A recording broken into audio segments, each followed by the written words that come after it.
Yengbi Punamakpu, Saratana Ceremony Pick News ki Manung Taramok saying a Manung topic say security and responsibility of highways, highways, the name of the Nation Highway, Anishi Quigidum, Tanatanaba, Yataba, Haitare, Aduga Maruina, Quigi, Nomugi, Chabam Topa, Chari, Bataiba, any items in say highway and Ship Haurga, Pusalakpa, the game, Chatok Sasingi, Lambi, Workpa, Swagi area, Duna, highway Gigadi, can sing. Highway saying Hamada Topa station, the Sumlo Maru Bangakani, Maramdi, Madugi.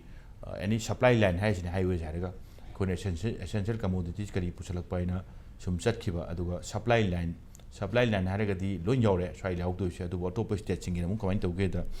yamna hilly oiba tenen oitaba chingi kari gi yam phawga chalakpa kari gi phim du oitaba adunu warakanda plain gi kari area da phawbunina adu aidu dum thodo problem te dum ja chatna gi badune koi sidana mo nong sing chure len state ki kari gi problem ama sima dum thengna leire adagi highway sing si pick pa chawba haibagi pibam duma then highway sing si phajana semde gai thobu yade semde muk semba yam thun kai be area ne kamai taro kai jano ising yam nanda buduno oidora natagana matik chana semok da buduno oidora swai si dum khana ba dum tijan ba yaba yingen ba yaba dum area ne karai bo ying bino su yingi ba no su wang amadi oidab dinate adu khara mu hek masai si nong chubai kari gi nataba oiba kanda highway si ban tawai area mi yauduni adai ban tawkan su kanana ngak sendu no highway question am thok tabnate highway singda pamdaba thogdo wathok kari haini khoi gi highway da akana ding sing bai tare akana ding sing bada ngasi gi maru na support maina am sung kabru lekha ani gi marakta thong si thugai rak pasi swai si akana ding sing bagi area sing duni mamang da national highway number 37 Impal Jiribam road su thong kaktat ki bagi kari gi aduna manu morakan da panba pochai pubu ya da ba sem sarak pada matam changba aduga hujiksina mu ngasi tholiba ngasi ahing thokpani hai balo matung ge daida aduna masina uhelakadwa result tuni ko madru uhelakadwa phaluna maram morakanda pot puthok pusin dawba supply line do disrupt tawragadi maduna legedoriba misam praja singda kyam wahanba aduga pochai dudi phangda yarakaba nongmuda changdaba yadaba pot ase phangda yadaba area dudi phangda yadaba dugi khudong chaba lawraga adwai du su adum khut paiba area khari dum yawduni aduna swai kumna yeng pakan da ihana na khoi dum thoi madu national highway sing kanan protect tawduna secure kanan tawduna security har pakan gi area ma adagi khara mu chatlong lai tharak pada wahang tholo chi kan kan da security highway sing ngak chanaba ai gi lambi ngak chanaba ai gi chatpham oiriba ai ngak tra chon tawdoriba swai area sing ngak pase mi oiriba sing gi citizen sing gi aduga common people sing gi su responsibility highway wahang thok tum nate swai da kumna khana jana badan jani aduga karamba kan da khoi highway sing se apan rak yaudaba chatlaung chakhiba chatlaung halakpa yaba phibam do karam kan da oigade se aroiba tangkak tu pusalakpa ngamro yengjage lona nengjin biriba ge singdi ai ge ithang phambiri basi KSI Sanjoy General Secretary Manipur Driver Association ne ai han bado cha sanjoy butaram nukchari aduga sanjoy oida lengjin biriba si Y Premananda Head Department of Law Manipur University ni ai oja Premananda sutaram nukchari aduga oja Premananda ki oida ai nei jata thangnam phamini jari basi P Dhanakumar retired IPS officer ne ai tamo Dhanakumar sutaram nukchari ani makse andubang yauda yaraja okay kayonda khoigi yam ngallingai matamda Impal Jiribam lambi gi si khoigi gari mayam jing sagi hojik chali baswa satringai matamda gi hauna Impal Dimapur lambi che tum depend on lambi mani masigi lambi pari ngasi da khoigi ngasing bak thoiba sumaina diversion gi matakta haitare ko thoning da ba thodo kaya ama hana te gona tho la pa na maram maraga akhoi na ngasi sahi khuding gi January gi tang tara mari sita akhoi na Manipur Drivers Day na pangthok chali ba yes masi adum pangthok ka layam ne masi lairi basi something the best to ba kana kuma la lo look amana matam amada khoi gi solution amaga chamapan sorry solution amaga chamapan marfuga mathoi thai swai gi hawroga marfuga mari manga swai bokse aduki matik torture to gi faitare ko adu torture to bu dang sagi diversion ji akhoi gi yumdagi chakhia ka da hayeng tek ta ka da amu yumda hala khani haibagi thajabagi wangda laiba tanja amagi dagi irang hortana mayamna matam da Nagaland da khoigi Congress ki government pambirami aduga Manipur da su matam da Congress ki government laiba ma lai khamada aingonda chapsabi madugi knowledge makti laijatra do sarapa ma ina khajabada matam da Manipur ki home minister chi khoigi laigidraba khoigi singjamai ki dagi kabiramba khoigi ꯇꯣꯡꯄꯣꯛ ꯁꯥꯏꯕꯅ ꯑꯣꯏꯔꯝꯕ ꯃꯥꯜꯂꯤ ꯃꯍꯥꯛꯅ ꯇꯧꯔꯒ ꯁꯤꯜꯂꯒ ꯀꯣꯔꯦꯡꯒꯤ ꯑꯩꯈꯣꯏꯒꯤ all airport road ꯐꯤꯜꯁꯤꯗ ꯇꯧꯔꯒ ꯃꯁꯤꯒꯤ ꯁꯤꯟ ꯂꯥꯡꯗꯅ ꯑꯗꯒꯤ ꯑꯩꯈꯣꯏꯒꯤ ꯑꯦꯁꯤ ꯖꯃꯤ ꯁꯥꯏ ꯄꯥꯏꯕ ꯃꯥꯜꯂꯤ ꯃꯇꯝꯗ ꯅꯥꯒꯥꯂꯦꯟꯒꯤ ꯑꯗꯨꯒꯤ ꯃꯇꯝꯗ ꯂꯥꯛꯑꯒ ꯃꯁꯥꯃꯛꯅ ꯇꯧꯔꯒ ꯗ꯭ꯔꯥꯏꯚꯔ ꯃꯌꯥꯝꯁꯦ ꯍꯌꯦꯡꯗꯒꯤꯗꯤ ꯑꯩꯈꯣꯏ ꯂꯝꯕꯤ ꯄꯔꯤꯡ ꯑꯁꯤꯗ ꯍꯦꯛ ꯑꯔꯥꯛꯄ ꯒꯥꯔꯤ ꯈꯨꯗꯤꯡꯃꯛ ꯑꯗꯨꯒꯤ ꯗꯥꯏꯇ ꯄꯨꯝꯅꯃꯛ ꯃꯥꯅ ꯂꯧꯒꯅꯤ ꯍꯥꯏꯅ ꯃꯌꯥꯝꯗ ꯏꯟꯁꯨꯔꯦꯟꯁ ꯑꯃ ꯑꯗꯨꯃꯥꯏꯅ ꯄꯤꯕꯤꯕꯗꯒꯤ ꯗ꯭ꯔꯥꯏꯚꯔꯁꯤꯡꯁꯤ ꯃꯈꯥ ꯇꯥꯅ ꯑꯗꯨꯃꯥꯏꯅ ꯒꯥꯔꯤ ꯊꯧꯈꯤ ꯍꯥꯏꯅ ꯇꯥꯛꯄꯤ ꯑꯩ ꯏꯁꯥꯃꯛꯇꯤ ꯑꯗꯨꯒꯤ ꯃꯇꯝꯗꯨꯗ ꯍꯥꯏꯔꯤꯕ ꯑꯦꯁꯣꯁꯤꯌꯦꯁꯟꯁꯤꯒ ꯑꯩꯒ ꯅꯛꯁꯟꯅꯔꯒ ꯑꯩꯅ ꯂꯩꯕ ꯅꯠꯇꯕꯅꯤ나 ꯆꯞ ꯆꯥꯕ ꯑꯩꯉꯣꯟꯗ ꯋꯥꯈꯜꯂꯣꯟꯁꯨ ꯑꯩꯉꯣꯟꯗ ꯂꯩꯖꯗ꯭ꯔꯦ ꯑꯗꯨꯕꯨ ꯉꯁꯤꯃꯛ ꯃꯅꯤꯄꯨꯔꯒꯤ ꯂꯝꯕꯤ ꯄꯔꯤꯡ ꯑꯅꯤ ꯑꯁꯤꯗ ꯊꯣꯛꯏꯕꯁꯤ ꯅꯦꯁꯅꯦꯜ ꯍꯥꯏꯋꯦ 37ꯁꯤꯗ ꯅꯍꯥꯟ ꯑꯦꯄ꯭ꯔꯤꯜꯒꯤ ꯇꯥꯡ 10 ꯑꯌꯨꯛꯀꯤ ꯄꯨꯡ 10ꯗ ꯀꯥꯏꯃꯥꯏ ꯑꯃꯁꯨꯡ ꯇꯣꯂꯦꯟꯐꯥꯏ ꯑꯅꯤꯒꯤ ꯃꯔꯛꯇ ꯉꯁꯥꯏꯒꯤ ꯀꯨꯀꯤ ꯈꯨꯠꯂꯥꯏ ꯄꯥꯏꯕ ꯌꯨꯅꯥꯏꯇꯦꯗ ꯀꯨꯀꯤ ꯅꯦꯁꯅꯦꯜ ꯑꯥꯔꯃꯤ ꯍꯥꯏꯕ ꯃꯁꯥ ꯃꯁꯥꯅ ꯍꯥꯏꯖꯕꯅ ꯀꯥꯞꯁꯟꯕꯗꯒꯤ ꯗ꯭ꯔꯥꯏꯚꯔ 2 ꯁꯣꯛꯑꯦ ꯑꯗꯨꯒ ꯊꯥꯎ ꯄꯨꯔꯛꯄ ꯒꯥꯔꯤ 4 ꯑꯃ ꯑꯃꯁꯨꯡ ꯒ꯭ꯌꯥꯁ ꯄꯨꯔꯛꯄ ꯒꯥꯔꯤ ꯑꯃ ꯁꯣꯛꯑꯒ ꯅꯨꯃꯤꯠ 9ꯅꯤ ꯂꯝꯕꯤ ꯄꯔꯤꯡ ꯑꯁꯤꯗ ꯀꯅꯥꯒꯨꯝꯕ ꯏꯝꯐꯥꯜꯗ ꯂꯩꯔꯤꯕ ꯗ꯭ꯔꯥꯏꯚꯔ ꯌꯨꯅꯤꯌꯟꯕꯨ ꯑꯣꯏꯔꯣ ꯅꯠꯇ꯭ꯔꯒ ꯗ꯭ꯔꯥꯏꯚꯔ ꯑꯦꯁꯣꯁꯤꯌꯦꯁꯟꯕꯨ ꯑꯣꯏꯔꯣ ꯅꯠꯇ꯭ꯔꯒ ꯄꯦꯇ꯭ꯔꯣꯂꯤꯌꯝ ꯄ꯭ꯔꯗꯛꯀꯤ ꯂꯩꯔꯤꯕ ꯑꯦꯁꯣꯁꯤꯌꯦꯁꯟꯕꯨ ꯑꯣꯏꯔꯣ ꯀꯅꯥꯒꯨꯝꯕ ꯏꯟꯖꯟꯕ ꯅꯠꯇꯦ ꯖꯤꯔꯤꯕꯥꯝꯗ ꯁ꯭ꯀꯣꯠꯇ ꯉꯁꯥꯏꯒꯤ ꯂꯥꯛꯄ ꯅꯪꯍꯧꯗꯕ ꯑꯃꯁꯨꯡ ꯃꯐꯝꯗꯨꯗ ꯂꯥꯛꯑꯒ ꯊꯨꯡꯉꯔꯕ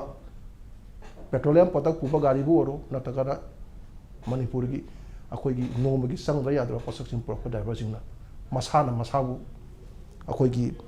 ꯗꯤꯁꯤꯖꯟ ꯂꯧꯖꯔꯒ ꯃꯇꯤꯛ ꯆꯥꯕ ꯑꯩꯈꯣꯏ ꯁ꯭ꯀꯣꯠ ꯄꯤꯗ꯭ꯔꯒꯗꯤ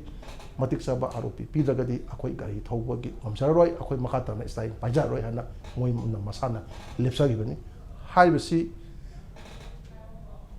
ꯍꯟꯗꯛꯀꯤ ꯑꯦꯄ꯭ꯔꯤꯜ ꯊꯥꯒꯤ ꯇꯥꯡ 19 ꯍꯧꯈꯤꯕꯅꯤ ꯑꯦꯄ꯭ꯔꯤल थागी तांग 13 की अयुक्सिदा थोरिंदब थौदोक थोआ मतुंगदा तांग 13 की अखोइना ऑनरेबल सीएम जे कमाय तो उनसिगे हाइदना तुम हाइदि लंबी सिदा ngasai थोरिंदा थौदोक चम होजन मखा तना थोक्तना बाइन आई सामक्सु ता तो की निमिसिदा कोइगी एमडी की ऑफिस ता प्रेस मीट तौरका मोइना तौरिबदु मदु मियोबेकी चना बिनते मियोबेकी हा खोंगाउनबनी मसी ड्राइवर सिंगदा अकी दुजुंग पोपो से पोहन बिगनु ड्राइवर हेबा फुरुपसिना पुरैबा पोसक खुदिमा मणिपुर ते हिमिनरीबा जाति खुदिमा मैतै ओरंबा याय मुस्लिम ओरंबा याय नागा ओरंबा याय कुकी ओरंबा याय मियोबेकी पुसिदा संग्रया द पोसक खुदिमा पुरगा लाकपनी अदुना मसी कुंबा थौदोक से हानासु क्याराम थोखरे अगो मखाता जो थोन बिगनु मसी आइखोइ याम जाजनिंदि हाइना थिंगा होय अदु मखाइजे हाइबा खतन नतबिदा मखाता ना मसी कमाई तौर मासी थोइदगे ममसु थोलुसिके हाइबा कादा अखोइ इदि पाइलट तमना गवर्नमेंट तो हाइजबे मौसानि ऑनरेबल सीएम जे उननबो कन होना जाय अदुबु उनबो फंगबगी खोदंग सादु फंगिद्रे अमसु सुम मयामसिगी ngसाइगी स्ट्राइक तो हौजनग्रबनिना सुम स्ट्राइक तो मखाता सुम चथा लेब याब नते पामदि आई मक्सि सामंगना निमितुदै हाइगी स्ट्राइक सिना कगुमा हेंजना सांग चथा लेब तारगदि वागदजे प्रजा खतनेबा मणिपुर की थाउदी निमित थाउ हुंगी स्टॉक तले हाइबिरेको थाउदु खतना चाबा याद्रा थाउदुदी सुमनगी थाउबो खतनी अदो निमित कुथानी गी नतगन थाउ हुंगी मोइना लैरे हेना हाइरिबा थाउदुदा मणिपुर की लेबर प्रजा मयामसिना क्यामसिना ज्ञान तातकेबो इम्फाल जिबाम लमीदा ड्राइवर दा नोंगाई कापसले ये थाउ प्रोपर गाड़ी मरी सोए ये मदगी एलपीजी बुलेट की गाड़ी में सोए ना एकदम इम्फाल मनुंग लेरिबा अखोइगी पेट्रोल पंप जिंदा केनो किलोमीटर अमम सांगे केनो लेंग किउसे अदुबु ड्राइवर सिंग दा तौरिबा थबक तु ngasi नुंगाइते तौबिगनो हाइबा प्रजा अमता यावगिते लाइनदी यारोय मणिपुर की सिविल सोसाइटी ऑर्गेनाइजेशन ना मदु यानिंगदबगी वाई फोंगतोपदी खरा लेगी अदुबु कनागुंबा लेकाय अमतगी माइबेन मारा बेबी जिंगना तो अमता कनामतला मदु फोंगतोखिबा लेते अदुगुंबगी मतामदमदी आई मणिपुर की मारा बेबी माइबेन जिंगदसु आई कितनी वारोबी आई महौसादे दम हायलाक्सबनी लंबी परिंग अनि असिदा थोनिंगदबो थोदोक थुलपा मतमदा कनागुंबा सिविल सोसाइटी ऑर्गेनाइजेशन लेबिबा मैमसिनासु अमसु मारा बेबी माइबेन जिंगनासु मसी यानिंगदे हाबा वाई अमता फोंगतोकपियोना कइगन ड्राइवर अखोय खतना दा सुम नुई हाइदि ड्राइवर दा सोएना सुम लाउ लेगदरा हाबा सिजनरीबसिदी ड्राइवर पुरागा प्रजा खुदिमकनेबा बाजार सिदा अखोइना पुरैबा पोसिना तुबा ngasi योलिबा मयामजे मणिपुर लेबाक सिदा थोइबा पोतुना बखोइना कदाइ फबा अखोइना ngasi सिना ngamgeba अदु मदु कितंग खंदबा बेम थोइ हाइना मौसादे हाइजला लाकपनि अदु मथकदुदा हतकी लानसिगी हौरकपगी मेगी तांग 13 गा 3 ꯍꯧꯈꯤꯕ ꯆꯍꯤꯒꯤꯅꯤꯀꯣ ꯍꯥꯏꯁꯦ ꯂꯥꯟꯁꯦ ꯍꯧꯔꯛꯄꯁꯦ ꯇꯥꯡ 3ꯗ ꯍꯧꯔꯛꯈꯤꯕꯅꯤꯅ ꯃꯦꯒꯤ ꯇꯥꯡ 13ꯇ ꯑꯩꯈꯣꯏꯅ ꯃꯇꯝꯗꯨꯗ ꯃꯅꯤꯄꯨꯔꯗ 350 ꯆꯠꯅꯩ ꯍꯥꯏ ꯆꯠꯅꯗꯦ ꯍꯥꯏ ꯑꯗꯨ ꯇꯧꯏ ꯑꯗꯥ ꯇꯧꯏ ꯍꯥꯏꯅ ꯉꯁꯥꯏꯒꯤ ꯃꯤꯑꯣꯏꯕ ꯈꯨꯗꯤꯡꯃꯛꯅ ꯀꯩꯒꯨꯝꯕ ꯋꯥꯀꯠꯕ ꯃꯇꯝꯗ ꯑꯩꯈꯣꯏꯒꯤ ꯃꯅꯤꯄꯨꯔꯒꯤ ꯒꯣꯚꯔꯅꯔꯗ ꯑꯣꯏꯅ ꯋꯥꯀꯠꯄ ꯅꯠꯇ꯭ꯔꯒꯅ ꯁꯦꯟꯇ꯭ꯔꯦꯜꯗ ꯊꯥꯔꯛꯏꯕ ꯑꯩꯈꯣꯏꯒꯤ ꯁꯤꯀ꯭ꯌꯨꯔꯤꯇꯤ ꯑꯦꯗꯚꯥꯏꯖꯔꯗ ꯑꯣꯏꯅ ꯂꯣꯏꯅꯃꯛ ꯗꯤꯄꯦꯟ ꯇꯧꯔꯒ ꯋꯥꯀꯠꯐꯝ ꯑꯣꯏꯅ ꯇꯧꯈꯤ ꯑꯩ ꯏꯁꯥꯃꯛ ꯌꯥꯎꯅ ꯃꯅꯤꯄꯨꯔꯒꯤ ꯍꯧꯖꯤꯛ ꯍꯧꯖꯤꯛ ꯄꯦꯇ꯭ꯔꯣꯂꯤꯌꯝ ꯀꯥꯡꯕꯨꯒ ꯑꯩꯈꯣꯏꯒ ꯄꯨꯜꯂꯒ ꯃꯦꯗꯥꯝ ꯑꯅꯨꯛꯁꯥ ꯎꯏꯀꯦꯗ ꯃꯦꯃꯣꯔꯦꯟꯗꯝ ꯑꯃ ꯄꯤꯁꯟꯖꯗꯨꯅ ꯁ꯭ꯀꯣꯠꯁꯤ ꯆꯠꯄ ꯀꯥꯟꯁꯤꯗ ꯃꯇꯤꯛ ꯆꯥꯅ ꯁ꯭ꯀꯣꯠꯁꯤ ꯄꯤꯕꯤꯌꯨ ꯂꯝꯕꯤꯁꯤꯗ ꯑꯔꯣꯄꯤ ꯂꯦꯞꯍꯟꯕꯤꯌꯨ ꯅꯠꯇ꯭ꯔꯒꯗꯤ ꯍꯧꯖꯤꯛ ꯍꯧꯖꯤꯛ ꯊꯣꯛꯏꯕ ꯀꯥꯡꯂꯨꯞꯀꯤ ꯏꯔꯥꯡꯁꯤꯗ ꯁꯣꯏꯗꯅꯃꯛꯀꯤ ꯗꯥꯏꯚꯔꯖꯦꯟꯇ ꯑꯦꯇꯦꯛ ꯇꯧꯔꯛꯀꯅꯤ ꯊꯣꯛꯅꯤꯡꯗ ꯊꯧꯗꯣꯛ ꯊꯣꯛꯂꯛꯄ ꯌꯥꯏ ꯍꯥꯏꯕꯁꯤ ꯑꯩꯅ ꯃꯥꯡꯖꯧꯅꯅ ꯃꯉꯣꯟꯗ ꯍꯥꯟꯅ ꯆꯤꯡꯅꯈ꯭ꯔꯦ ꯑꯗꯨꯅ ꯍꯥꯟꯅ ꯆꯤꯡꯅꯕꯗꯨꯅ ꯃꯔꯝ ꯑꯣꯏꯔꯒ ꯁꯦꯀ꯭ꯌꯨꯔꯤꯇꯤ ꯀꯔꯤ ꯑꯀꯟꯕ ꯊꯧꯔꯥꯡ ꯂꯧꯈꯠꯄꯤꯌꯨ ꯍꯥꯏꯕꯒꯤ ꯐꯤꯕꯝꯁꯤꯡ ꯀꯔꯤꯁꯤꯡ ꯂꯩꯔꯝꯕ ꯑꯗꯨꯒ ꯃꯇꯝꯗꯨꯗ ꯄꯨꯔꯦ ꯇꯥꯛꯄꯤꯔꯛꯄ ꯑꯗ ꯍꯥꯏꯔꯒꯗꯤ ꯈꯔ ꯐꯖꯅ ꯇꯥꯛꯄꯤꯔꯛꯄ ꯑꯗꯨ ꯑꯦꯔꯤꯌꯥ ꯆꯪꯗꯨꯅ ꯄꯥꯏꯈꯠꯄꯤꯌꯨꯁꯦ ꯑꯗꯨꯝ ꯍꯥꯏꯔꯒ ꯂꯥꯛꯏ ꯃꯩꯇꯩꯒꯤ ꯒꯥꯔꯤ ꯃꯩꯇꯩ ꯗ꯭राꯏꯚꯔꯅ ꯉꯁꯥꯏ ꯆꯠꯄ ꯌꯥꯗ꯭ꯔꯕꯅꯤ나 ꯏꯝꯐꯥꯜ ꯖꯤꯔꯤꯕꯥꯝ ꯂꯝꯕꯤꯁꯤꯅ ꯇꯉꯥꯏ ꯐꯗꯅ ꯑꯩꯈꯣꯏꯒꯤ ꯁ꯭ꯀꯣꯠꯁꯦ ꯃꯇꯤꯛ ꯆꯥꯅ ꯄꯤꯔꯒ ꯆꯠꯂꯒꯗꯤ ꯑꯩꯈꯣꯏ ꯆꯠꯀꯅꯤ ꯍꯥꯏꯕꯒꯤ ꯑꯗꯨꯝ ꯆꯠꯆꯕ ꯑꯗꯨꯝ ꯌꯥꯎꯕꯅꯤꯅ ꯑꯗꯨꯝ ꯆꯠꯂꯤ ꯑꯗꯨꯒ ꯁꯣꯝ ꯅꯥꯀꯟ ꯊꯪ ꯁꯥꯏꯗꯗꯤ ꯃꯩꯇꯩ ꯗ꯭राꯏꯚꯔ ꯑꯃ ꯖꯤꯔꯣ ꯄꯨꯔꯥ ꯅꯤ ꯂꯣꯏꯔꯦ ꯃꯄꯥꯟ ꯂꯝꯗꯒꯤ ꯂꯥꯛꯄ ꯑꯩꯈꯣꯏꯒꯤ ꯀꯩ ꯍꯥꯏꯇꯥꯔꯦ ꯑꯩꯈꯣꯏꯒꯤ ꯅꯟ ꯃꯅꯤꯄꯨꯔꯤꯁꯤꯡꯅꯀꯣ ꯊꯧꯕ ꯈꯔ ꯅꯠꯇ꯭ꯔꯒꯅ ꯅꯦꯄꯥꯂꯤ ꯏꯆꯤꯜ ꯏꯅꯥꯎꯁꯤꯡ ꯈꯔ ꯊꯧꯕ ꯑꯃ ꯑꯗꯒꯤ ꯑꯩꯈꯣꯏ ꯃꯨꯁꯂꯤꯝ ꯏꯆꯤꯜ ꯏꯅꯥꯎꯁꯤꯡ ꯊꯧꯕ ꯈꯔ ꯑꯃ ꯑꯗꯒꯤ ꯅꯥꯒꯥ ꯏꯆꯤꯜ ꯏꯅꯥꯎꯁꯤꯡꯅ ꯊꯧꯕ ꯈꯔ ꯅꯠꯇꯅ ꯑꯁꯣꯝ ꯅꯥꯀꯟ ꯊꯪ ꯁꯥꯏꯗꯇꯗꯤ ꯃꯩꯇꯩꯒꯤ ꯒꯥꯔꯤꯁꯨ ꯌꯥꯎꯗ꯭ꯔꯦ ꯑꯗꯒꯤ ꯃꯩꯇꯩꯒꯤ ꯗ꯭राꯏꯚꯔꯁꯨ ꯌꯥꯎꯗ꯭ꯔꯦ ꯁꯤꯅ ꯃꯔꯝ ꯑꯣꯏꯔꯒ ꯃꯩꯇꯩꯒꯤ ꯒꯥꯔꯤ ꯂꯣꯏꯕ ꯏꯟꯁꯇ꯭ꯔꯨꯃꯦꯟ ꯂꯣꯏꯕ ꯃꯄꯨꯗꯤ ꯀꯣꯛꯇ ꯈꯨꯠ ꯍꯥꯞꯄ ꯑꯋꯥ ꯆꯩꯊꯦꯡꯒꯤ ꯋꯥꯔꯤꯗꯨꯅꯤ ꯁ꯭ꯋꯥꯏꯁꯤꯅ ꯑꯩꯒꯤ ꯃꯤꯠꯌꯦꯡꯗꯗꯤ ꯍꯧꯖꯤꯛꯀꯤ ꯄꯣꯠꯁꯤ ꯃꯣꯏꯒꯤ ꯂꯝꯕꯤ ꯈꯔ ꯀꯩꯅꯣ ꯇꯧꯕ ꯈꯣꯠꯄꯒꯤ ꯑꯣꯏꯅꯕꯨꯗꯤ I think Eid was expected ꯃꯁꯤ ꯇꯧꯔꯛꯀꯅꯤꯁꯦ ꯑꯩꯈꯣꯏ ꯍꯥꯟꯅꯅ ꯑꯦꯛꯁꯄꯦꯛ ꯇꯧꯒꯗꯕꯅꯤ ꯑꯦꯛꯁꯄꯦꯛꯁꯨ ꯇꯧꯗꯨꯅ ꯂꯥꯛꯏ ꯈꯔ ꯋꯥꯈꯜ ꯈꯟꯕ ꯀꯥꯡꯕꯨꯗꯤ ꯑꯦꯛꯁꯄꯦꯛ ꯇꯧꯕ ꯇꯧꯗꯕꯗ ꯅꯠꯇꯅ ꯃꯣꯏ ꯀꯨꯀꯤ ꯀꯥꯡꯕꯨꯅꯁꯨ ꯍꯥꯟꯅꯁꯨ ꯂꯥꯎꯊꯣꯛꯈ꯭ꯔꯕꯅꯤ ꯀꯩꯅꯣ ꯚꯦꯂꯤꯗ ꯃꯩꯇꯩꯒꯤ ꯑꯦꯅꯤ ꯁꯄ꯭ꯂꯥꯏ ꯂꯥꯏꯟ ꯀꯔꯤ ꯀꯔꯥꯁꯦ ꯂꯣꯏꯅ ꯑꯩꯈꯣꯏ ꯊꯥꯗꯠꯀꯅꯤ ꯑꯗꯨ ꯇꯧꯒꯅꯤ ꯍꯥꯏꯕꯒꯤ ꯃꯣꯏ ꯏꯁꯇ꯭ꯔꯦꯇꯦꯖꯤ ꯑꯃ ꯂꯩ ꯑꯗ ꯂꯥꯟ ꯇꯧꯅꯔꯒꯗꯤ ꯃꯗꯨ ꯃꯣꯏꯒꯤꯁꯨ ꯄꯥꯏꯕꯝ ꯊꯣꯛꯄ ꯏꯁꯇ꯭ꯔꯦꯇꯦꯖꯤꯅꯤ ꯑꯣꯟꯂꯤ ꯊꯤꯡ ꯏꯁ ꯑꯩꯈꯣꯏ ꯒꯚꯔꯟꯃꯦꯟꯠ ꯑꯃ ꯂꯩꯔꯤ ꯁꯦꯟꯇꯔꯗ ꯑꯣꯏꯔꯁꯨ ꯁ꯭ꯇꯦꯠꯇ ꯑꯣꯏꯔꯁꯨ ꯒꯚꯔꯟꯃꯦꯟꯠ ꯂꯩꯔꯤ ꯃꯣꯏꯅ ꯃꯁꯤ ꯍꯥꯟꯅ ꯑꯦꯟꯇꯤꯁꯤꯄꯦꯠ ꯇꯧꯔꯒ ꯃꯁꯤ ꯄ꯭ꯔꯤꯚꯦꯟ ꯇꯧꯒꯗꯕ ꯄꯣꯠꯅꯦꯕ ꯇꯧꯔꯤꯁꯦ ꯑꯩꯈꯣꯏꯅ ꯅꯍꯥꯟ ꯇꯥꯡ 13ꯇ ꯑꯩꯈꯣꯏꯒꯤ ꯀꯩꯃꯥꯏ ꯃꯅꯥꯛꯇ ꯊꯣꯛꯈꯤꯕ ꯑꯩꯈꯣꯏꯒꯤ ꯇꯦꯡꯀꯔ ꯑꯦꯟ ꯀꯩꯅꯣ ꯄꯦꯇ꯭ꯔꯣꯂꯤꯌꯝ ꯄ꯭ꯔꯗꯛꯁ ꯕꯨꯂꯦꯠ ꯀꯩꯅꯣ ꯒ꯭ꯌꯥꯁꯀꯤ ꯀꯣ LPG ꯇꯦꯡꯀꯔ ꯑꯗꯨ ꯊꯨꯒꯥꯏꯕ ꯑꯗꯩ ꯉꯔꯥꯡꯒꯤ ꯁꯄꯔꯃꯦꯅꯥꯒ ꯀꯩꯅꯣꯒꯤ ꯀꯧꯕ꯭ꯔꯨ ꯂꯩꯈꯥꯏꯒꯤ ꯃꯔꯛꯇ ꯂꯩꯕ ꯊꯣꯡ ꯀꯧꯈꯥꯏꯕ ꯁꯤꯗ ꯑꯃꯨꯛ ꯍꯥꯏꯔꯤꯕ ꯃꯌꯥꯝ ꯅꯤꯡꯁꯤꯡꯒꯗꯕ ꯃꯔꯛꯇ ꯑꯩꯈꯣꯏꯒꯤ HT ꯇꯥꯋꯔ ꯑꯃ ꯄꯣꯛꯈꯥꯏꯔꯒ ꯏꯟꯊꯨꯈꯤꯕꯗꯨ ꯅꯤꯡꯁꯤꯡꯕꯤꯕ꯭ꯔꯥ ꯍꯥꯏ ꯇꯦꯟꯁꯟ ꯄꯥꯋꯔ ꯂꯥꯛꯄꯒꯤ ꯄꯥꯋꯔ ꯒ꯭ꯔꯤꯗꯀꯤ ꯇꯥꯋꯔ ꯑꯃ ꯃꯣꯏꯅ ꯑꯗꯨꯝ ꯊꯨꯒꯥꯏꯕ ꯄꯥꯋꯔ ꯁꯄ꯭ꯂꯥꯏ ꯗꯤꯁꯇꯔꯕ ꯇꯧꯅꯅꯕ ꯑꯗ ꯄꯥꯋꯔ ꯁꯄ꯭ꯂꯥꯏ ꯗꯤꯁꯇꯔꯕ ꯇꯧꯕ ꯍꯥꯏꯋꯦ ꯑꯅꯤꯁꯤ ꯗꯣꯃꯤꯅꯦꯠ ꯇꯧꯔꯛꯄ ꯍꯥꯏꯋꯦ ꯑꯅꯤꯁꯤ ꯆꯠꯍꯟꯗꯕ ꯑꯗꯨꯒ ꯀꯩꯅꯣꯒꯤ ꯚꯦꯂꯤꯗ ꯂꯩꯔꯤꯕ ꯃꯩꯇꯩꯁꯤꯡ ꯁ꯭ꯇꯥꯐ ꯇꯧꯕ ꯁꯤ ꯃꯣꯏꯒꯤ ꯇꯥꯔꯒꯦꯠꯅꯦꯕ ꯁꯤ ꯃꯣꯏꯒꯤ ꯇꯥꯔꯒꯦꯠꯅꯤ ꯃꯣꯏꯒꯤ ꯏꯁꯇ꯭ꯔꯦꯇꯦꯖꯤꯅꯤ ꯃꯁꯤ ꯄꯣꯠꯁꯤ ꯃꯣꯏꯅꯁꯨ ꯍꯥꯟꯅꯁꯨ ꯂꯥꯎꯊꯣꯛꯇꯨꯅ ꯂꯩꯔꯕ ꯄꯣꯠꯅꯤ ꯑꯗꯒꯤ ꯑꯩꯈꯣꯏꯅꯁꯨ ꯍꯥꯟꯅ ꯈꯪꯗꯅ ꯂꯩꯔꯕ ꯄꯣꯠꯅꯤ ꯈꯪꯗꯅ ꯂꯩꯔꯕ ꯄꯣꯠꯁꯤꯗ ꯏꯟꯗꯤꯌꯥ ꯒꯣꯔꯃꯦꯟꯠꯅ ꯃꯅꯤꯄꯨꯔ ꯒꯣꯔꯃꯦꯟꯠꯅ ꯀꯔꯤꯒꯤ ꯁꯤ ꯎꯗꯒꯦ ꯀꯔꯤꯒꯤ ꯁꯤ ꯄ꯭ꯔꯤꯚꯦꯟꯇꯤꯚ ꯃꯦꯖꯔ ꯂꯧꯗꯕꯒꯦ ꯍꯥꯏꯕ ꯀꯣꯏꯁꯟ ꯑꯃ ꯂꯩ ꯍꯣꯏ ꯃꯥꯡꯖꯕꯒꯤꯗꯤ ꯁꯔꯃꯦꯅ ꯑꯁꯤꯒꯤ ꯀꯩꯅꯣ ꯊꯣꯡꯁꯤ ꯀꯧꯈꯥꯏꯔꯒ ꯃꯥꯡꯒꯗꯣꯏꯁꯤ ꯑꯩꯈꯣꯏꯒꯤꯗꯤ ꯃꯩꯇꯩꯒꯤꯗꯤ ꯍꯥꯏꯅ ꯈꯔꯕꯨ ꯐꯔꯤ ꯑꯇꯣꯞꯄ ꯑꯣꯜꯇꯔꯅꯦꯇꯤቭ ꯔꯨꯠ ꯂꯩꯕꯅꯤꯅ ꯑꯗꯩ ꯃꯦꯗꯤꯀꯦꯜꯒꯤ ꯑꯗꯒꯤ ꯑꯇꯩ ꯍꯦꯜꯊ ꯀꯦꯌꯔꯒꯤ ꯀꯔꯤ ꯍꯤꯗꯥꯛ ꯂꯥꯡꯊꯛꯀꯤ ꯀꯔꯤꯒꯤ ꯁꯄ꯭ꯂꯥꯏ ꯂꯥꯏꯟꯁꯦ ꯑꯩꯈꯣꯏ ꯑꯣꯜꯇꯔꯅꯦꯇꯤቭ ꯂꯩ ꯍꯥꯏꯔꯤꯕ ꯋꯦꯔꯦꯁ ꯃꯁ꯭ꯋꯥꯏꯁꯤꯗ ꯂꯩꯔꯤꯕ ꯃꯣꯏꯒꯤ ꯀꯨꯀꯤ ꯀꯥꯡꯕꯨꯒꯤꯗꯤ ꯍꯦꯜꯊꯀꯤ ꯀꯩꯒꯤꯗ ꯁꯔꯅ ꯍꯥꯏꯈꯤ ꯑꯗꯨꯃꯥꯏꯅ ꯃꯣꯏꯒꯤ ꯀꯔꯤ ꯍꯥꯏꯇꯥꯔꯦ ꯃꯤꯁꯟ ꯍꯣꯁꯄꯤꯇꯥꯜꯗ ꯆꯠꯀꯦ ꯍꯥꯏꯕ ꯏꯃꯔꯖꯦꯟꯁꯤ ꯆꯠꯄ ꯑꯣꯔ ꯁ꯭ꯇꯦꯠ ꯋꯥꯡꯃꯗ ꯆꯠꯀꯦ ꯍꯥꯏꯕ ꯈꯣꯠꯄꯗ ꯃꯣꯏꯗꯤ ꯌꯥꯝ ꯆꯥꯎꯅ ꯄ꯭ꯔꯣꯕ꯭ꯂꯦꯝ ꯂꯩꯒꯗꯧꯔꯤ ꯄꯣꯠꯅꯦꯕ ꯑꯗꯨꯅ ꯃꯗꯨ ꯃꯣꯏꯅ ꯎꯒꯗꯣꯏꯁꯤ ꯑꯩꯈꯣꯏꯒꯤ ꯂꯥꯔꯖꯔ ꯒꯣꯜ ꯑꯃꯒꯤꯗꯃꯛꯇ ꯃꯇꯝ ꯈꯔ ꯑꯩꯈꯣꯏ ꯁꯦꯀ꯭ꯔꯤꯐꯥꯏꯁ ꯇꯧꯕꯅꯤꯅ ꯎꯔꯒ ꯃꯣꯏ ꯏꯁꯇ꯭ꯔꯦꯇꯦꯖꯤ ꯄꯥꯏꯈꯠꯂꯛꯄꯅꯦꯕ ꯑꯣꯟꯂꯤ ꯊꯤꯡ ꯏꯁ ꯒꯚꯔꯟꯃꯦꯟꯠꯀꯤ ꯁꯥꯏꯠꯇꯒꯤꯗꯤ ꯃꯁꯤ ꯑꯦꯟꯇꯤꯁꯤꯄꯦꯠ ꯇꯧꯔꯒ ꯄ꯭ꯔꯣꯇꯦꯛ ꯇꯧꯒꯗꯕꯅꯦꯕ ꯑꯗ ꯄ꯭ꯔꯣꯇꯦꯛ ꯇꯧꯕ ꯍꯥꯏꯁꯦ ꯑꯩꯈꯣꯏ ꯂꯥꯎꯗꯨꯅꯁꯨ ꯂꯥꯛꯑꯦ ꯍꯥꯏꯋꯦ ꯁꯦꯀ꯭ꯌꯨꯔꯤꯇꯤ ꯐꯣꯔꯁ ꯍꯥꯏꯅ ꯇꯣꯉꯥꯟꯕ ꯐꯣꯔꯁ ꯑꯃ ꯊꯝꯖꯦꯅ ꯂꯥꯎꯔꯤꯁꯤ not less than 20 years now 20 years ꯃꯃꯥꯡꯗꯒꯤ ꯂꯥꯎꯗꯨꯅ ꯂꯥꯛꯑꯕ ꯉꯁꯤꯐꯥꯎꯗ ꯀꯅꯥꯝꯇ ꯄꯥꯏꯗꯦ ꯕꯠ ꯅꯦꯁꯅꯦꯜ ꯍꯥꯏꯋꯦꯁꯤꯡ ꯁꯤꯀ꯭ꯌꯣꯔ ꯑꯣꯏꯅ ꯊꯝꯕ ꯍꯥꯏꯁꯦ the primary responsibility of the central government ꯑꯗ ꯁꯦꯟꯇ꯭ꯔꯦꯜ ꯒꯚꯔꯟꯃꯦꯟꯠꯅ ꯉꯁꯤꯐꯥꯎꯗ ꯁꯤ ꯄꯥꯏꯈꯠꯇꯕꯒꯤ ꯃꯔꯝꯁꯤꯁꯨ ꯌꯥꯝ ꯆꯥꯎꯅ ꯂꯩ ꯃꯔꯝꯗꯤ ꯃꯣꯏꯒꯤ ꯖꯤꯑꯣ ꯄꯣꯂꯤꯇꯤꯀꯦꯜ ꯀꯟꯁꯤꯗꯔꯦꯁꯟ ꯀꯔꯤ ꯃꯌꯥꯝ ꯑꯃ ꯌꯥꯝ ꯇꯣꯏꯅꯁꯨ ꯄꯟꯅꯔꯕ ꯄꯣꯠꯅꯤ ꯇꯧꯔꯤꯕ ꯄꯣꯠꯁꯤ ꯁꯦꯟꯇ꯭ꯔꯦꯜ ꯒꯚꯔꯟꯃꯦꯟꯠꯅ ꯇꯧꯒꯦ ꯍꯥꯏꯔꯗꯤ ꯊꯤꯡꯒꯦ ꯍꯥꯏꯔꯗꯤ ꯏꯔꯥꯏ ꯂꯥꯏꯕ ꯄꯣꯠꯁꯤꯗ ꯊꯤꯡꯗꯕꯁꯤ ꯃꯔꯝꯁꯤ ꯀꯔꯤꯅꯣꯗ ꯁꯦꯟꯇ꯭ꯔꯦल ꯒꯚꯔꯟꯃꯦꯟꯠꯇꯤ ꯃꯪ ꯑꯃ ꯌꯥꯝ ꯀꯟꯅ ꯃꯪꯉꯤꯑꯕ ꯑꯦꯛꯠ ꯏꯁ ꯄꯣꯂꯤꯁꯤꯕꯨ ꯍꯥꯏꯒꯦꯔꯥ look is policy bo haigera si kano da China ka mokoi India conflict la ko mutun the north is cut off the within ba Siliguri corridor and 28 kilometers ka pa ko third kramatung the north is kamaina India the accessible ho the India ka kamai phone ga the highway kano da moina Kaladan project local Kaladan project si oina bo honor ko the cookie chin kamu si mating da kale ba because chin Burma chin state forward chut ka ni madu mating da kale pa the car labor no matter more more pain and more pamper to one of the local indigenous population impact lack on every aduga India consideration the how far should they compromise the interests of their indigenous local populations, tribal populations, including Métis, for their so-called geopolitical interest. High questions, weighing the comment of the Arumayang Kanji own the Gabido, Adu question the lie. Aduga Aigi Mota di Masi Indiana who low Stenji Jams Hatina Lali ultimately is going to boomerang on India. Because as it is, as of now, Kaladan project is in jeopardy, Kasu we took Toya, Bagna and Namdalani. Burmata live developments is the Laiji quite important over Calcutta port tagi situated like situation which my cookie chin group na pai gani na kanjara madu which arakanami passion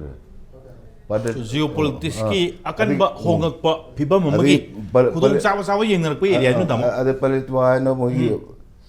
Kaladan river ki laaga sidagi junction tar adagi by road ko ki Mizoram da lakadu kanu se center palitwa ju arakanami passion Arakan army is basically Chinese influential airport. Indiana from the Siliguri corridor avoid Tonio Portus from the Third layer. And the Kaladan project failed with another. Indiana was Masiki Kanoni had a Torga cookies in the some support Torga, where local indigenous population interest in civilized opposite. Ultimately, it's going to boomerang on India. Although it's a very big and potential national security threat never. Highway the attack torpa the can to was nasi nahan to put on a hand manatico. Queerabani. Handaki as young Budi Handaki made 100 at the Mamang made 30 Taurisha. Siga Mailin have the Budi Karakuna Tegnare. Tegnarago so Adugi Mamang they should problems later in highway city. Aduna Bokona Highway Protection Force Hambu or Pew and Queen higher license in higher avenue. Aduni the Government Tabitre. Aduna Waklo money. Adu hojik tawrisidi cookie gi lalhobusing de terroristing se sigidi ngasai gi sporadic incident oina attack na tebe tawrisi moidi plan am galo na tawri ne basi se khoi ugadabani urambasu yain khali aduna highway de attack to basi lo de yada po ne bako haidi khoi gi National Highway Act 1956 lairi ko adu makha da su highway de kaita obstruction piba yade na yawini blockade ka sem yadamni yadaba sing tawini khoi yadaba ngakni tawise adagi di highway gi khoi gi management authority highway authority of India actually jare ko aduna highway si loina sem develop tawba maintain tawse moina loi tawdoini and state government gi so no doubt mai su role le law and order si mai ko de leibani na state government center ji punna chapmina ga dabane adada khoi de soide sina masi tawge na tawba intentionally tawba attack ni basi adubo akoina aina yam kana opening remarks hiding da khoi Manipur gi khoi diversing hai tare ne ko masi khoina specially selo tawe khoina kaino diversing gi sacrifice na hangi de su makhong du loina yengba nuai tre ne ko disable oidoi ba ta sina kanda masina hamana ti ma mas thokrabani adu bokta dum nonini ahel security PBU adegi SOPM CMBU ROP tau haraga dum yanari badum ade spirit ama diversing ji da khoina feel tawrise loginati go city human spirit ama yam yaure ba moina toy ba thabak chi not only for the imphal lai ba sigi chana thakna ba the gas ki kari gi adegi di petroleum gi natie koi whole Manipur si ade Manipur de top dum chapu ya doini ade moina tawrisi national service ni se khoi acknowledge to hum thoi adanga sai ga saw khorpa nungai ta ba akoi civil society organization maira pai mai kaya mayam sina moi dam ta kai ngang te kai si mi be ko penja da haijeri ne ai thokoda adai da su responsibility am leidna punna akoi gi kholau lau haigadra pen da phongdok bu sisu dum darkar lebran khale adum badi katang watpa male do in khamada soidna tawrak kan hebe thajaba le ada seng badi ꯁꯤ ꯇꯧꯔꯤꯁꯤ ꯏꯁꯝ ꯆꯝꯅ ꯅꯣꯡꯃꯩ ꯑꯃꯅꯤ ꯀꯥꯞꯄ ꯉꯁꯥꯏꯒꯤ ꯒ꯭ꯌꯥꯁꯀꯤꯁꯨ ꯂꯣ ꯂꯩꯅꯤ petroleum ꯑꯦꯛ ꯀꯥꯏꯅ ꯑꯗꯩ ꯏꯟꯐ꯭ꯂꯦꯃꯦꯕꯜ ꯁꯕꯁꯇꯦꯟꯁ ꯑꯦꯛ 1952 ꯀꯥꯏꯅ ꯁꯤꯒꯨꯝꯕ ꯑꯦꯛꯁꯤ ꯁꯥꯊꯤꯒꯖꯥꯠꯅꯦꯕ ꯍꯥꯏꯗꯤ ꯒ꯭ꯌꯥꯁꯀꯁꯤ ꯑꯩꯅ ꯊꯥꯡꯅꯤꯡꯉꯦꯒ ꯊꯥꯡꯕ ꯑꯗꯒꯤꯗꯤ ꯀꯩꯅꯣꯒꯁꯤ ꯄꯦꯇ꯭ꯔꯣꯂꯤꯌꯝ ꯂꯥꯛꯄꯗꯒ ꯀꯥꯞꯄꯨ ꯌꯥꯄꯗꯤ ꯅꯣꯡꯃꯩꯒ ꯑꯝꯇ ꯁꯤꯒꯤ ꯂꯣ ꯂꯩꯖꯔꯤꯅꯦꯕꯀꯣ ꯑꯗꯨ ꯃꯌꯥꯝꯗꯣ ꯑꯝꯇ ꯆꯠꯅꯗꯕ ꯍꯥꯏꯇꯥꯔꯦ ꯍꯥꯏꯔꯤꯁꯤꯡꯁꯤ ꯑꯦꯛ ꯑꯣꯐ ꯄꯥꯔꯂꯤꯌꯥꯃꯦꯟ ꯉꯥꯛꯇꯅꯤ ꯁ꯭ꯇꯦꯠꯀꯤ ꯂꯣ ꯑꯃ ꯅꯠꯇꯦ ꯏꯟꯗꯤꯌꯥꯒꯤ ꯑꯦꯛ ꯉꯥꯛꯇꯅꯤ ꯑꯗꯨꯅ ꯃꯁꯤ ꯁꯦꯟꯇ꯭ꯔꯦꯜ ꯒꯣꯚꯔꯟꯃꯦꯟꯠꯅ ꯃꯁꯤ ꯑꯦꯛꯁꯟ ꯂꯧꯒꯗꯕꯅꯤ ꯑꯗꯣ ꯍꯧꯖꯤꯛꯐꯥꯎꯗ ꯂꯧꯕꯗꯤ ꯊꯣꯏꯗꯣꯛꯅ ꯊꯦꯡꯅꯗꯦ ꯑꯗꯨꯒ ꯋꯥꯏꯗꯔ ꯀꯣꯟꯇꯦꯛꯁꯁꯨ ꯌꯦꯡꯕ ꯆꯪꯉꯦ ꯑꯩꯈꯣꯏꯅ ꯋꯥꯏꯗꯔ ꯀꯣꯟꯇꯦꯛꯁ ꯍꯥꯏꯗꯤ ꯀꯩꯅꯣ ꯍꯥꯏꯀꯥꯟꯗ ꯗꯤꯁ ꯑꯦ ꯄꯥꯔꯠ ꯑꯣꯐ ꯋꯥꯔꯅꯦꯕ ꯃꯩꯇꯩꯒꯤ ꯃꯊꯛꯇ ꯇꯧꯕ ꯖꯤꯅꯣꯁꯥꯏꯠꯁꯤꯒꯤ ꯄꯥꯔꯠ ꯑꯃꯅꯤꯁꯦ ꯑꯩꯈꯣꯏ ꯈꯪꯒꯗꯕꯅꯦꯕ ꯁꯤꯒꯤ ꯑꯩꯈꯣꯏꯅ ꯖꯤꯅꯣꯁꯥꯏꯠ ꯍꯥꯏꯔꯒ ꯑꯩꯈꯣꯏꯅ ꯑꯣꯖꯥꯁꯤꯡꯅ ꯀꯩꯅ ꯍꯥꯏꯅꯔꯤꯁꯤꯗꯤ ꯑꯩꯈꯣꯏꯒꯤ ꯉꯁꯥꯏꯒꯤ ꯏꯟꯇꯦꯟꯁꯟ ꯑꯃ ꯂꯩ ꯖꯤꯅꯣꯁꯥꯏꯠꯀꯤ ꯏꯟꯇꯦꯟꯁꯟ ꯇꯨ ꯗꯦꯁꯇ꯭ꯔꯣꯏ ꯏꯟ ꯍꯣꯜ ꯏꯟ ꯄꯥꯔꯠ ꯍꯥꯏꯕꯅꯦꯕ ꯑꯗꯨꯏꯗꯨ ꯂꯩꯔꯒꯗꯤ ꯖꯤꯅꯣꯁꯥꯏꯠꯅꯤ ꯍꯥꯏꯕ ꯑꯗꯨ ꯅꯠꯇꯕ ꯖꯤꯅꯣꯁꯥꯏꯠꯀꯤ ꯑꯥꯔꯇꯤꯁ ꯑꯃꯁꯨ ꯌꯥꯎꯔꯤꯕ ꯉꯁꯥꯏꯒꯤ ꯀꯟꯗꯤꯁꯟ ꯑꯣꯐ ꯂꯥꯏꯐꯇ ꯗꯤꯁꯇꯔꯕ ꯇꯧꯔꯒꯗꯤ ꯃꯗꯨꯁꯨ ꯖꯤꯅꯣꯁꯥꯏꯠꯀꯤ ꯄꯥꯔꯠ ꯑꯃꯅꯦꯕ ꯑꯗꯨꯅ ꯉꯁꯥꯏꯒꯤ ꯍꯥꯏꯋꯦ ꯊꯤꯡꯖꯤꯜꯂꯛꯄ ꯍꯥꯏꯋꯦ ꯆꯠꯍꯟꯗꯕ ꯅꯣꯡꯃꯩ ꯀꯥꯞꯄꯒ ꯕ꯭ꯂꯣꯀꯦꯠ ꯇꯧꯕ ꯍꯥꯏꯁꯦ ꯗꯤꯁꯨ ꯑꯦ ꯀꯥꯏꯟ ꯑꯣꯐ ꯖꯤꯅꯣꯁꯥꯏꯠꯀꯤ ꯄꯥꯔꯠ ꯑꯃꯅꯤꯁꯦ ꯑꯩꯈꯣꯏꯅ ꯈꯪꯒꯗꯕꯅꯦꯕ ꯁꯤ ꯋꯥꯏꯗꯔ ꯀꯣꯟꯁꯦꯞꯅꯤ ꯏꯆꯝ ꯆꯝꯕ ꯅꯠꯇꯦ ꯑꯗꯨꯅ ꯉꯁꯥꯏꯒꯤ ꯇꯧꯔꯤꯕ ꯄꯣꯠꯁꯤ ꯄ꯭ꯂꯥꯟ ꯑꯃꯒ ꯂꯣꯏꯅ ꯇꯧꯔꯤꯕꯅꯤ ꯑꯗꯨꯒ ꯑꯩꯈꯣꯏꯗ ꯋꯥꯔꯒꯤ ꯅꯤꯌꯣꯝ ꯅꯤꯇꯤꯗ ꯍꯥꯏꯔꯒ ꯑꯩꯈꯣꯏ ꯑꯁꯦꯡꯕꯗꯤ ꯁꯤ ꯁ꯭ꯇꯥꯔꯕꯦꯁꯟꯒꯤ ꯄꯣꯠꯅꯦꯕ ꯁ꯭ꯇꯥꯔꯕꯦꯁꯟꯁꯦ ꯑꯩꯈꯣꯏ ꯀꯪꯉꯒ ꯍꯥꯠꯀꯦ ꯍꯥꯏꯕꯅꯤ ꯃꯤꯁꯦ ꯆꯥꯕ ꯊꯛꯄ ꯐꯪꯍꯟꯗꯅ ꯁ꯭ꯇꯥꯔꯕꯦꯁꯟꯁꯦ ꯃꯦꯊꯗ ꯋꯥꯔꯐꯤꯌꯔꯅꯤ ꯃꯣꯏꯅ ꯇꯧꯔꯤꯁꯦ ꯑꯦꯛꯁꯇ꯭ꯔꯤꯝ ꯐꯣꯝꯅꯤꯀꯣ ꯁꯤ ꯂꯣꯗ ꯌꯥꯗꯕꯅꯤ ꯌꯥꯗ꯭ꯔꯒꯁꯨ ꯑꯗꯨꯝ ꯌꯥꯗꯕꯗꯨ ꯇꯧꯗꯣꯏꯅꯤꯗꯅꯀꯣ ꯁ꯭ꯇꯥꯔꯕꯦꯁꯟꯅꯤ ꯃꯣꯏꯅ ꯄꯥꯝꯃꯤꯁꯦ ꯁꯣꯝ ꯅꯥꯀꯥꯟꯗ ꯇ꯭ꯔꯥꯟꯁꯄꯣꯔꯠꯀꯤ ꯀꯔꯤꯒꯤ ꯑꯩꯈꯣꯏꯒꯤ ꯐꯨꯗ ꯏꯟꯁꯦꯟꯁꯤꯌꯦꯜ ꯁꯥꯔꯚꯤꯁ ꯃꯌꯥꯝ ꯒ꯭ꯌꯥꯁ ꯄꯦꯇ꯭ꯔꯣꯂꯤꯌꯝ ꯑꯗꯩ ꯆꯥꯒꯗꯕ ꯄꯣꯠꯁꯦ ꯑꯝꯇ ꯆꯪꯗꯕ ꯁ꯭ꯇꯥꯔꯕꯦꯁꯟꯁꯤ ꯃꯦꯊꯗ ꯑꯣꯐ ꯋꯥꯔꯐꯤꯌꯔꯁꯤ ꯑꯥꯏꯟꯅ ꯌꯥꯗꯕꯅꯤ ꯑꯥꯏꯟꯅꯗꯤ ꯑꯩꯈꯣꯏꯅ ꯍꯥꯏꯕ ꯅꯠꯇꯦ ꯏꯟꯇꯔꯅꯦꯁꯅꯦꯜ ꯂꯣꯗ ꯖꯦꯅꯦꯚꯥ ꯀꯟꯚꯦꯟꯁꯟ ꯂꯩ ꯑꯦꯗꯤꯁꯅꯦꯜ ꯄ꯭ꯔꯣꯇꯣꯀꯣꯜ ꯍꯥꯏꯕ ꯂꯩ ꯑꯗꯒꯤꯗꯤ ꯄ꯭ꯔꯤꯚꯦꯟꯁꯟ ꯄꯅꯤꯁꯃꯦꯟ ꯀ꯭ꯔꯥꯏꯝ ꯑꯣꯐ ꯖꯤꯅꯣꯁꯥꯏꯠ ꯂꯩꯔꯤ ꯏꯟꯗꯤꯌꯥꯁꯨ ꯄꯥꯔꯇꯤꯅꯤ ꯑꯣꯏꯔꯤꯁꯤ ꯏꯟꯗꯤꯌꯥ ꯏꯁ ꯑ ꯄꯥꯔꯇꯤꯅꯤ ꯏꯟꯗꯤꯌꯥꯒꯤꯗꯤ ꯑꯩꯈꯣꯏ ꯖꯦꯅꯦꯚꯥ ꯀꯟꯚꯦꯟꯁꯟ ꯑꯦꯛ 1960 ꯀꯥꯏꯅ ꯏꯟꯗꯤꯌꯥꯒꯤ ꯄꯥꯔꯂꯤꯌꯥꯃꯦꯟꯠꯅ ꯄꯥꯁ ꯇꯧ ꯂꯩꯖꯔꯤꯑꯕ ꯑꯩꯅ ꯊꯝꯖꯅꯤꯡꯉꯤ ꯀꯩꯅꯣ ꯍꯥꯏꯀꯥꯟꯗ ꯑꯩꯈꯣꯏꯅ ꯏꯆꯝ ꯆꯝꯅ ꯍꯥꯏꯋꯦꯗ ꯃꯣꯏꯅ ꯅꯣꯡꯃꯩ ꯈꯔ ꯀꯥꯞꯄꯛꯑꯦ ꯑꯗꯩ ꯊꯣꯡ ꯈꯔ ꯁꯥꯄ꯭ꯔ ꯃꯩꯅꯥ ꯁ꯭ꯋꯥꯏꯗ ꯊꯣꯡ ꯈꯔ ꯊꯨꯗꯦꯛꯑꯦ ꯂꯧꯕ ꯌꯥꯗꯦ ꯑꯗꯨꯅ ꯁꯤꯗꯤ ꯋꯥꯏꯗꯔ ꯀꯣꯟꯁꯄꯤꯔꯦꯁꯤ ꯌꯥꯎꯔꯤ ꯑꯗꯨꯅ ꯑꯩꯅ ꯈꯟꯕꯗ ꯁꯤꯗꯤ ꯑꯣꯄꯟꯂꯤ ꯗꯦ ꯗꯤꯀ꯭ꯂꯦꯌꯔ ꯋꯥꯔ ꯑꯦꯒꯦꯟꯁ ꯏꯟꯗꯤꯌꯥ ꯏꯟꯗꯤꯌꯥꯒꯤ ꯃꯊꯛꯇ ꯋꯥꯔꯅꯤ ꯃꯣꯏꯅ ꯂꯥꯎꯔꯤꯁꯦ ꯏꯆꯝ ꯆꯝꯅ ꯊꯣꯡꯕ ꯊꯨꯒꯥꯏꯕ ꯅꯠꯇꯦꯀꯣ ꯄꯦꯇ꯭ꯔꯣꯂꯤꯌꯝ ꯄ꯭ꯔꯗꯛ ꯑꯃ ꯄꯨꯔꯛꯄꯗ ꯒ꯭ꯌꯥꯁ ꯄꯨꯔꯛꯄꯗ ꯅꯣꯡꯃꯩ ꯑꯃ ꯀꯥꯞꯁꯤꯜ ꯍꯣꯜꯂꯒ ꯊꯥꯎꯗꯨ ꯇꯧꯔꯦ ꯗ꯭ꯔꯥꯏꯚꯔꯒꯤ ꯃꯈꯣꯡ ꯅꯣꯡꯃꯩ ꯀꯥꯞꯄꯦ ꯑꯗꯨ ꯅꯠꯇꯦꯀꯣ ꯃꯣꯏꯅ ꯎꯠꯅꯤꯡꯉꯤꯁꯤ ꯀꯩꯅꯣꯕꯨ ꯑꯩꯈꯣꯏ ꯀꯅꯥꯝꯇ ꯅꯋꯥ ꯂꯧꯗꯦ we are declaring war against India. Manipur state hana war laukthokre moina kaim tong ngamdre. Manipur government de kaim tong ngamdre. Asengbadi ngarang han phongpong sai se 17 April 2024 election tawdu ki nung makhai walingai da si Chhattisgarh da masi tawraga military crackdown combing operation tawraga si 29 Maoist on spot hali ni ne. Maoist si a kind of terrorist ni lawri in da lona. Lawga si Maoist sing si masi 17 April ki numidang da 29 Maoist on spot hali ni mi si Indian army na CRPF ka pulaga combined team amana sumaina khu su katang tawira ga di phane ai bani da ain da su yadre moi to su terrorist ek ni extreme form terrorist ni samjam ki hen banatre moi to su openly they declare war against India. Manipur government already defeated war da hanam mai paktre ba khu sarkar di loira bane kai ganadra kai su tawde ade tawge su khalamoi ngamur dawni aduna moi nu su law Manipur government de kan gre moina we are declaring war against government India tong to no lawde sini moi haije adu da bo khoi na huju bok action lawde se very surprise move ni Manipur gi government su move si surprise ore India government gi move su surprise ore ana khoi nu tawde si upai lete ne khoi akoi si nong ta nong di sum taksel lak na phak ta ka doi ni sekmai da ni ne kapnari se sekmai asai le ne ba Sengmai gi lengoi pefam aduda adwai le sing di kapthai ni sengmai du dagi sengmai lengoi pefam mayang picnic spot ka toba area du ni ne asidi loire ne khong sa pa ya area ne asidi ain khamada whole Manipur si akoi tatar haijabani kuki gi terrorist sing na district mangari occupy tar ha lairam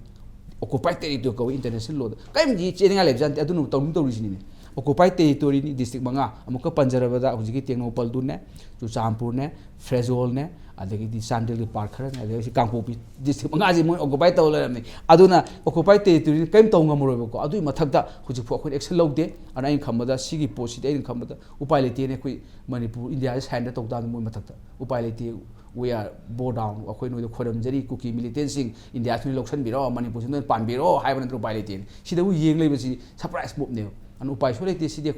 akhoi khudim responsibility ni masi kan basi Manipur si moina kan bidarabina akhoi na kan dam ni upai te kan dra akhoi sita